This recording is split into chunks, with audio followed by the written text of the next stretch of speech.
Trump ಸರ್ಕಾರದ honeymoon period complete ಆಗಿದೆ. ಇವರ ಹುಚ್ಚು ಟ್ಯಾರಿಫ್ ನೀತಿಯ ವಿರುದ್ಧ 20ಕ್ಕೂ ಹೆಚ್ಚು ದೇಶಗಳು ಭಾರತಕ್ಕೆ ಬೆಂಬಲ ವ್ಯಕ್ತಪಡಿಸಿದವೆ.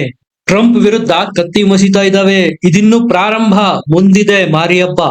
ನಿಮಗೆ ಗೊತ್ತಿರಬಹುದು, ಪ್ರಾರಂಭದ 6 ತಿಂಗಳು ಹನಿಮೂನ್ ಪೀರಿಯಡ್ ಇರುತ್ತೆ. ಜನ ಅಷ್ಟಾಗಿ ಸೀರಿಯಸ್ ಆಗಿ ತೆಗೆದುಕೊಳ್ಳುವುದಿಲ್ಲ ಹೊಸ ಸರ್ಕಾರನ. ತಪ್ಪು ನಿರ್ಧಾರಗಳನ್ನು ತೆಗೆದುಕೊಂಡ್ರೂ ಜನ ಕ್ಷಮಿಸಿ ಬಿಡ್ತಾರೆ ಆಗ.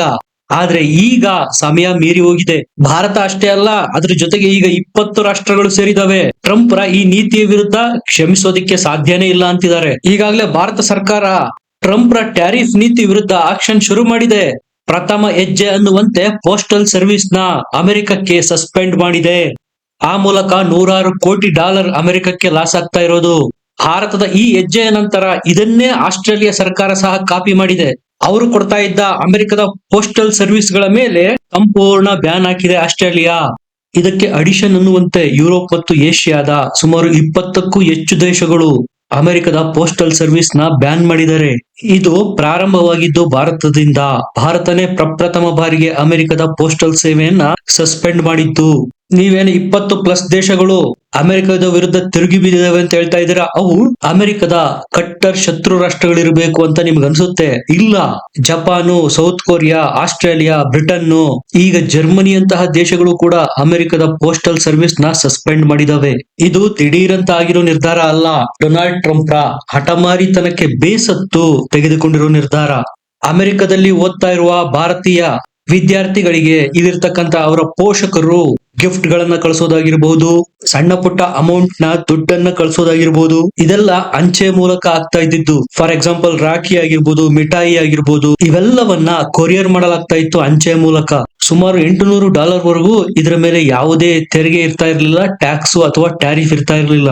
ಆದ್ರೆ ಟ್ರಂಪ್ ಈಗ ಹುಚ್ಚುತನದ ಪರಮಾವಧಿ ಮೆರಿತಾ ಇದ್ದಾರೆ.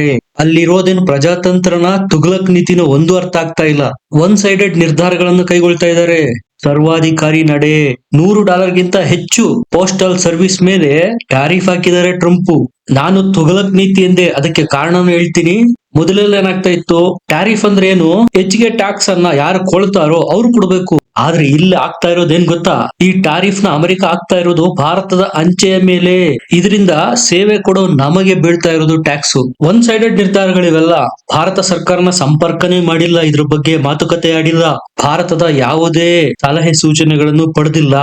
ಗಲ್ಲಿ ಚೌಧರಿ ತರ ಟ್ಯಾರಿಫ್ ಹಾಕ್ತೀನಿ, ಕೊಡಬೇಕು ಅಷ್ಟೇ. ಅಮೆರಿಕ ಕೈಗೊಂಡಿರುವ ಏಕಪಕ್ಷೀಯ ನಿರ್ಧಾರ ಇದು. ಇದಕ್ಕೆ ಉತ್ತರ ಕೊಟ್ಟಿರೋದು ಭಾರತ. ನಮ್ಮಿಂದೇನು ಪೋಸ್ಟಲ್ ಸರ್ವಿಸ್ ಹೋಗುತ್ತೆ ಅಮೆರಿಕಕ್ಕೆ, ಅದನ್ನ ಅನಿರ್ದಿಷ್ಟ ಅವಧಿಯವರೆಗೂ ಸಸ್ಪೆಂಡ್ ಮಾಡಾಕಿದೆ. ನಿಮಗೆ ಸೇವೆನೇ ಕೊಡಲ್ಲ ನಾವು, ಟ್ಯಾರಿಫ್ ಹಾಕಿದ್ರು ಏನ್ ಪ್ರಯೋಜನ? ಇನ್ನು ಮುಂದೆ ಭಾರತದಿಂದ ಯಾವುದೇ ಪೋಸ್ಟಲ್ ಸೇವೆ ಅಮೆರಿಕಕ್ಕೆ ಹೋಗಲ್ಲ. ಈಗ ಹಾಕು ಟ್ಯಾಕ್ಸ್, ಯಾರಿಗಾಗ್ತೀಯಾ?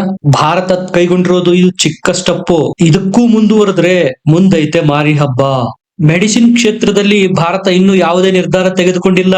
ಭಾರತದಿಂದ ಅಮೆರಿಕಕ್ಕೆ ರಫ್ತಾಗುವ IT ಸರ್ವಿಸ್ ಮೇಲೆ ಭಾರತ ಯಾವುದೇ ನಿರ್ಧಾರ ತೆಗೆದುಕೊಂಡಿಲ್ಲ. ಎಲೆಕ್ಟ್ರಾನಿಕ್ಸ್ ಗೂಡ್ಸ್ ಗಳ ಮೇಲೆ ಯಾವುದೇ ನಿರ್ಧಾರ ತೆಗೆದುಕೊಂಡಿಲ್ಲ. ಆಗ್ಲೇ ಅಮೆರಿಕದಲ್ಲಿ ಚೀರಾಟ ಶುರುವಾಗಿದೆ. ದಿನನಿತ್ಯದ ವಸ್ತುಗಳ ಬೆಲೆ ಏರಿಕೆ ಗಗನಕ್ಕೇರಿದೆ. ನಮ್ಮ ದೇಶದ ಒಂದು ಚಿಕ್ಕ ನಡೆಯನ್ನೇ ಸುಮಾರು 20ಕ್ಕೂ ಹೆಚ್ಚು ದೇಶಗಳು ಅನುಸರಿಸ್ತಾ ಇದಾವೆ ಅಂದ್ರೆ ಮುಂದೆ ಏನೆಲ್ಲ ಬವಂಡರ್ ಆಗ್ಬೋದು ಯೋಚನೆ ಮಾಡಿ. ಈ ಹಠಮಾರಿ ಟ್ರಂಪ್ಗೆ ಅವರದ್ದೇ ಭಾಷೆನಲ್ಲಿ ಉತ್ತರ ಕೊಡಬೇಕು. ಇನ್ನು ಮುಂದೆ ಈ ವ್ಯಕ್ತಿ ಸುಧಾರಿಸಿಕೊಳ್ಳೋದಕ್ಕೆ ಅವಕಾಶನೇ ಕೊಡಬಾರದು. ಒಂದಲ್ಲ ಎರಡಲ್ಲ 4 ಬಾರಿ ಟ್ರಂಪ್ ಮೋದಿಗೆ ಫೋನ್ ರಿಸೀವ್ ಮಾಡಿ ನನ್ನ ಜೊತೆ ಮಾತಾಡಿ ಅಂತ ಬೇಡಿಕೊಂಡಿದ್ದಾರೆ. ಚಪ್ಪಯ್ಯ ಅಂದ್ರೂ ಫೋನ್ ರಿಸೀವ್ ಮಾಡಿಲ್ಲ ಈ ಕಡೆಯಿಂದ ಭಾರತ. ಇದನ್ನ ವರದಿ ಮಾಡಿರೋರು ಯಾರು? ಜರ್ಮನಿಯ ಪ್ರತಿಷ್ಠಿತ ಪತ್ರಿಕೆ ಫಯಜ್ ಅನ್ನೋದು. ಕಳೆದ ತಿಂಗಳು ಅಥವಾ ಕೆಲವು ವಾರಗಳ ಹಿಂದಿನ ವಿಚಾರ ನಾನು ಮಾತಾಡ್ತಾ ಇಲ್ಲ. ಟ್ರಂಪ್ 4 ಬಾರಿ ಪ್ರಯತ್ನ ಮಾಡಿದ್ದಾರೆ ಭಾರತವನ್ನ ಫೋನ್ ಮೂಲಕ ಸಂಪರ್ಕ ಮಾಡೋದಕ್ಕೆ. ಇದಷ್ಟೇ ಅಲ್ಲ, ಜರ್ಮನ್ ಪತ್ರಿಕೆ ಇನ್ನೂ ಏನಂತ ವರದಿ ಮಾಡಿದೆ, ಇದನ್ನ ಕೇಳಿದ್ರೆ ಭಾರತೀಯರಾದ ನೀವು ಗರ್ವದಿಂದ ಎದೆ ಉಬ್ಬಿಸ್ತೀರಾ, ಹೆಮ್ಮೆ ಪಡ್ತೀರಾ. ಎದ್ದು ನಿಂತು ಭಾರತ್ ಮಾತಾ ಕಿ ಜೈ ಅಂದ್ರು ಅಂದುಬಿಡಬಹುದು. ಅಷ್ಟರ ಮಟ್ಟಿಗಿನ ಹೆಮ್ಮೆಯ ವಿಚಾರ ಇದು. ಫೈಸ್ ಪತ್ರಿಕೆಯಲ್ಲಿ ಮುಂದುವರೆದು ಹೇಳಲಾಗುತ್ತೆ, ಟ್ರಂಪ್ ಸೋಲು ಒಪ್ಕೊಂಡ್ಬಿಟ್ಟಿದ್ದಾರೆ. ನಾನು ಪ್ರಪಂಚದ ಎಲ್ಲ ದೇಶಗಳ ಮೇಲೆ ಟ್ರೇಡ್ ವಾರು, ಟ್ಯಾರಿಫ್ ವಾರು, ಸ್ಯಾಂಕ್ಷನ್ ವಾರು ಶುರು ಮಾಡಿ ಎಲ್ಲರನ್ನು ಮಣಿಸ್ತಾ ಬಂದೆ. ನಾನು ಬಿಟ್ಟ ಅಶ್ವಮೇಧದ ಕುದುರೆ ಯಾವ ದೇಶದಿಂದನೂ ಕಟ್ಟಿಯಾಗೋದಕ್ಕೆ ಸಾಧ್ಯ ಆಗ್ಲಿಲ್ಲ. ಆದ್ರೆ ಭಾರತದಲ್ಲಿ ಅದು ಬಹಳ ದಿವಸ ಓಡ್ಲಿಲ್ಲ, ಬಂದಿಯಾಗಿ ಬಿಡ್ತು. ಭಾರತಕ್ಕೆ ಎಂಟ್ರಿ ಆದಾಗ ಮೋದಿ ಅದನ್ನ ಕಟ್ಟಿ ಹಾಕಿ ಬಿಟ್ರು. ಭಾರತದ ಮುಂದೆ ನನ್ನ ಟ್ಯಾರಿಫ್ ನಡೀಲಿಲ್ಲ. ಇದನ್ನ ಖುದ್ದು ಟ್ರಂಪೇ ಒಪ್ಕೊಂಡಿದ್ದಾರೆ ಅಂತ ವರದಿಯಾಗಿರೋದು. ಭಾರತವನ್ನೇನಾದ್ರೂ ಟ್ರಂಪ್ ಗೆದ್ದಿದ್ರೆ ಇಡೀ ವಿಶ್ವವನ್ನೇ ಗೆದ್ದೆ ಅಂತ ಬೀಗಬಹುದಾಗಿತ್ತು. ಆದ್ರೆ ಈ ಮಹತ್ವಾಕಾಂಕ್ಷೆಗೆ ತಣ್ಣೀರೆರಚಿದ್ದಾರೆ ಮೋದಿ. ಅಕ್ಷರಶಃ ಕನಲಿ ಕಂಗಾಲಾಗಿ ಹೋಗ್ಬಿಟ್ಟಿದ್ದಾರೆ ಟ್ರಂಪ್ ಭಾರತದ ವಿಚಾರದಲ್ಲಿ. ಏನ್ ಮಾಡಿದ್ರು ಭಾರತವನ್ನು ಒಪ್ಪಿಸೋದಕ್ಕೆ ಸಾಧ್ಯವಾಗ್ತಾ ಇಲ್ಲ. ರಷ್ಯಾನ ಒಬ್ಬಂಟಿ ಅನ್ಕೊಂಡಿತ್ತು ಅಮೆರಿಕ. ಇನ್ನು ಮುಂದೆ ಶುರುವಾಗುತ್ತೆ ನೋಡಿ ಆಟ. ಓಪನ್ ಆಗಿ ಸಪೋರ್ಟ್ ಮಾಡೋದಕ್ಕೆ ಶುರು ಮಾಡ್ತಾ ಇದೆ ಭಾರತ. ಎದ್ನೋ ಬಿದ್ನೋ ಅಂತ ಇನ್ನು ಮುಂದೆ ತಮ್ಮ ಚೇಲಾಚಪೇಟ ನ್ಯಾಟೋ ಮತ್ತು ಯುರೋಪಿಯನ್ ಯೂನಿಯನ್ ದೇಶಗಳನ್ನು ಕಟ್ಟಿಕೊಂಡು ಪರಾರಿಯಾಗಬೇಕು. ಅಷ್ಟರ ಮಟ್ಟಿಗೆ ಕಾಡುತ್ತೆ ಇನ್ನು ಮುಂದೆ ಭಾರತ ಮತ್ತು ರಷ್ಯಾದ ಜೋಡಿ. ಇನ್ನು ಯಾವ ಲಗಾಮು ನಮಗೆ? ಹೆಂಗಿದ್ರು ಟ್ಯಾರಿಫ್ ಹಾಕಾಯ್ತು 50%. ನಮ್ಮ ನಾಯರಾ ಕಂಪನಿಗೆ ಸ್ಯಾಂಕ್ಷನ್ ಹಾಕಾಯ್ತು. ಇನ್ನೇನು ಉಳಿದಿದೆ? ಮಾತುಕತೆಯಾದ್ರೂ ಆಡೋದು ಯಾವ್ದಕ್ಕೆ? ನಿಮ್ಮ ಫೋನ್ ರಿಸೀವ್ ಮಾಡಿ ನಾನು ಮಾಡೋದಾದ್ರೂ ಏನು? ಇನ್ನು ಮುಂದುವರೆದು ಜರ್ಮನ್ ಪತ್ರಿಕೆಯಲ್ಲಿ ಬರೆದಿರೋದು, ಭಾರತ ಟ್ರಂಪ್ ಟ್ಯಾರಿಫ್ ಹಾಕಿರೋದ್ರಿಂದ ಕೋಪಗೊಂಡಿಲ್ಲ, ಅದನ್ನ ಬೇಕಾದ್ರೆ ಮಾತುಕತೆ ಮೂಲಕ ಬಗೆಹರಿಸಿಕೊಳ್ಳಬಹುದು. ಅದರಿಂದ ಆಗೋ ಲಾಸ್ ಅನ್ನ ಬೇರೆ ದೇಶಗಳಿಗೆ ಸರಕುಗಳನ್ನು ರಫ್ತು ಮಾಡುವ ಮೂಲಕ ಬಗೆಹರಿಸಿಕೊಳ್ಳಬಹುದು. ಟ್ರಂಪ್ ಮಾಡಿದ ತಪ್ಪೇನು? ಭಾರತವನ್ನ ಅವಮಾನ ಮಾಡೋದಕ್ಕೆ ಪ್ರಯತ್ನ ಪಟ್ರು. 6.5 to 7% ಗ್ರೋತ್ ರೇಟ್ ಇರೋ ಭಾರತದ ಎಕಾನಮಿನ ಡೆಡ್ ಎಕಾನಮಿ ಅಂತ ನೆಗೆಟಿವ್ ಕಮೆಂಟ್ ಮಾಡಿದ್ರು. ಭಾರತೀಯರಿಗೆ ಕೆಲಸ ಕೊಡಬೇಡಿ ಅಂತ ಅಮೆರಿಕದ ಕಂಪನಿಗಳಿಗೆ ತಾಕೀತು ಮಾಡಿದ್ರು. ಅದು ಎಲ್ಲಿವರೆಗೂ ನೋಡಿ, ಭಾರತದ ಎಕಾನಮಿ ಸತ್ತಿರುವ ಎಕಾನಮಿ, ಮುಳುಗಿ ಸಾಯ್ಲಿ ಅನ್ನುವ ಅಪಶಬ್ದ ಬಳಸಿದ್ರು. ಇಲ್ಲಿ ನೋಡಿ ಭಾರತದ ಹೀಗೋ ಅಟ್ಟಾಗಿದ್ದು. ಇದೇ ಕಾರಣಕ್ಕೆ ಮೋದಿ ಟ್ರಂಪ್ ರ ಫೋನ್ ಅನ್ನೇ ರಿಸೀವ್ ಮಾಡ್ಲಿಲ್ಲ. ಇದೆಲ್ಲ ನಾನ್ ಹೇಳ್ತಾ ಇಲ್ಲ, ಜರ್ಮನ್ ಪತ್ರಿಕೆಯಲ್ಲಿ ವರದಿಯಾಗಿರೋದು.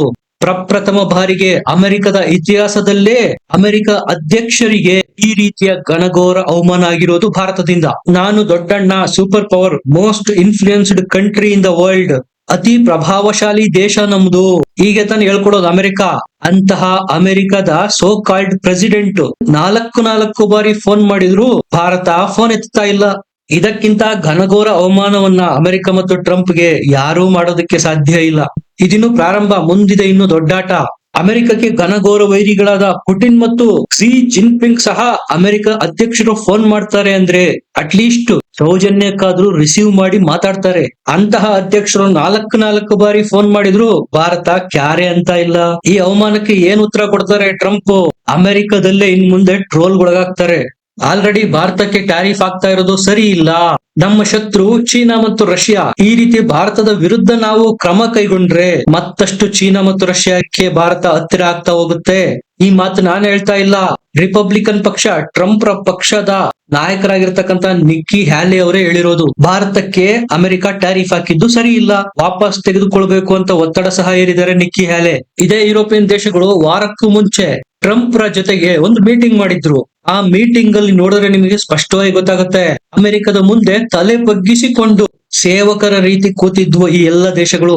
ಟ್ರಂಪ್ ರಾಜಕುಮಾರನ ರೀತಿ ಕೂತಿದ್ರೆ ಇವರೆಲ್ಲ ಅವರ ಮುಂದೆ ತಲೆ ಬಗ್ಗಿಸಿ ಸೇವಕರಂತೆ ಕಾಣ್ತಾ ಇದ್ರು.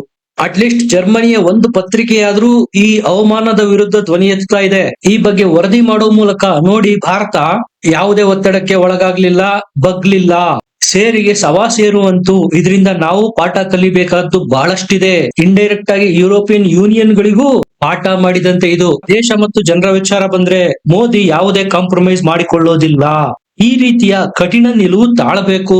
ಯುರೋಪಿಯನ್ ಯೂನಿಯನ್ ದೇಶಗಳಿಗೆ ಜರ್ಮನ್ ಪತ್ರಿಕೆ ಪಾಠ ಮಾಡಿದಂತಿದೆ ಇದು ಆರ್ಟಿಕಲ್. ಸ್ನೇಹಿತರೆ, ಇದ್ರ ಬಗ್ಗೆ ನಿಮ್ಗೇನ್ ಅನ್ಸುತ್ತೆ? ಪೋಸ್ಟಲ್ ಸರ್ವಿಸ್ ನ ಭಾರತ ಸಸ್ಪೆಂಡ್ ಮಾಡಿರೋದು, ಟ್ರಂಪ್ ರ ಕಾಲನ್ನ ಮೋದಿ ಸ್ವೀಕರಿಸದೇ ಇರೋದು ಸರಿನಾ ತಪ್ಪಾ? ಕಮೆಂಟ್ ಮಾಡಿ, ಲೈಕ್ ಮಾಡಿ, ಚಾನೆಲ್ ನ ಸಬ್ಸ್ಕ್ರೈಬ್ ಮಾಡಿ. ಮತ್ತೆ ಸಿಗೋಣ. ನಮಸ್ಕಾರ.